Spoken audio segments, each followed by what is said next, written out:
Assalamualaikum warahmatullahi wabarakatuh. Eh, Jumpa kembali untuk part yang keempat ya, untuk seri yang kedua hari ini atau tatap muka yang kedua, topik TPS khususnya PK pengetahuan kuantitatif.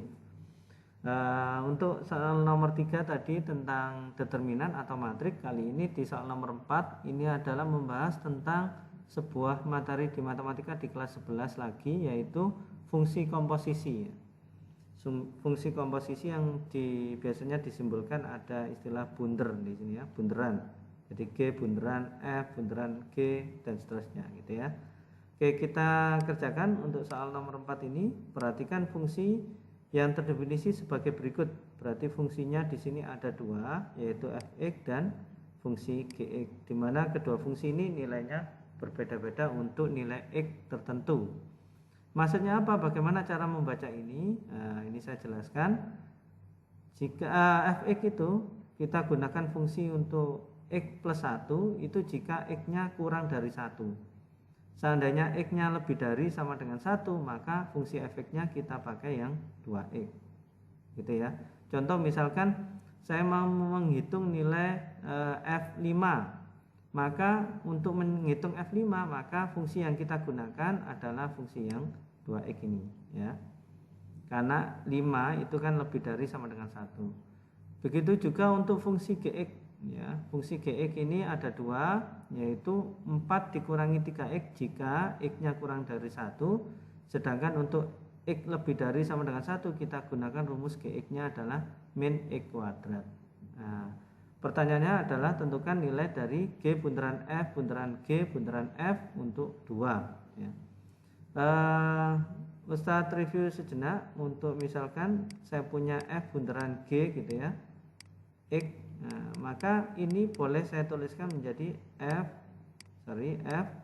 G X. Nah, jadi artinya G nya ini kita hitung dulu, F G X nya ya, Gx nya kita hitung, kemudian hasilnya kita masukkan ke dalam fungsi F ya. Ya, berarti ini kita cari dulu nilai Gx nya berapa, kemudian baru kita masukkan ke dalam nilai fungsi F. Sekarang kita kerjakan soalnya ya. Jadi cara cepatnya cukup ini aja ya, dari belakang kita masukkan ke depan dan seterusnya. Jadi ini pertanyaannya G bunderan F, kemudian bunderan lagi G bunderan F untuk 2. Nah, kita pakai cara cepat saja.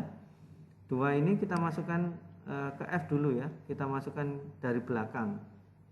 Untuk F2 kita perhatikan F2, maka saya memakai fungsi yang kedua ini ya, yaitu x lebih dari sama dengan 2. Berarti saya tulis di sini fx sama dengan 2x, maka F2 sama dengan 2 kali 2 yaitu 4, sehingga F2 nya bernilai 4. Nah, ini saya lingkari bernilai 4. Kemudian ini kita masukkan ke nilai G, G4.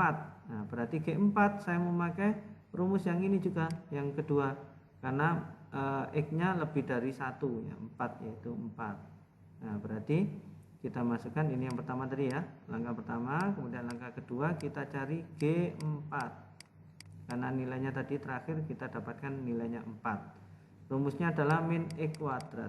Nah, berarti ini gx dulu aja, kita ganti G, ini x ya, kita ganti G4, berarti min 4 kuadrat. Hati-hati menghitung ini, karena ini tidak ada tanda kurung, maka kuadrat dulu yang kita kerjakan, yaitu bernilai negatif 16. Hati-hati, kadang siswa ini menjawabnya 16, tapi ini yang benar adalah min 16, kecuali ini ada kurung ya, kecuali ada kurung maka nilainya 16. Oke, berarti ini 4 saya masukkan untuk di fungsi gx, itu mendapatkan nilai negatif 16. Kita lanjutkan, negatif 16 ini kita masukkan ke fungsi fx lagi. Nah, yang ketiga berarti kita masukkan fungsi fx. Kalau x nya min 16, maka saya gunakan rumus yang atas ini ya, karena x nya kurang dari 1. Saya tulis dulu rumusnya, berarti fx, rumus yang saya pakai adalah x ditambah 1. X ditambah 1, tidak lagi 2X ya, karena X-nya tadi berapa? Kurang dari 16 atau kurang dari 1. Sorry, X-nya tadi negatif 16, itu artinya kurang dari 1. Kita masukkan nilainya F min 16 sama dengan min 16 tambah 1, yaitu nilainya negatif 15. Oke, kita masukkan di sini, hasilnya adalah negatif 15. Negatif 15 ini kita masukkan ke fungsi Gx yang terakhir ya, fungsi Gx-nya. Berarti mana fungsi Gx yang kita pakai kalau negatif? Maka kita pakai yang atas ini ya. Nah, berarti fungsinya adalah 4 dikurangi 3x. Kita tulis Gx-nya adalah 4 dikurangi 3x. Ini. Maka kita masukkan G negatif 15 sama dengan 4 dikurangi 3 dikali negatif 15. Maka ini 4 dikurangi 45 ya. Sorry, 4 ditambah ya, karena negatif kali negatif menjadi positif, yaitu 49. Nah, ini adalah nilai akhir. Karena yang ditanyakan ini, kemudian kita peroleh hasil akhirnya 49, sehingga di option ya, atau pilihan ganda yang benar adalah yang D. Oke, dari sini semoga penjelasan tentang fungsi komposisi dapat dipahami dengan baik.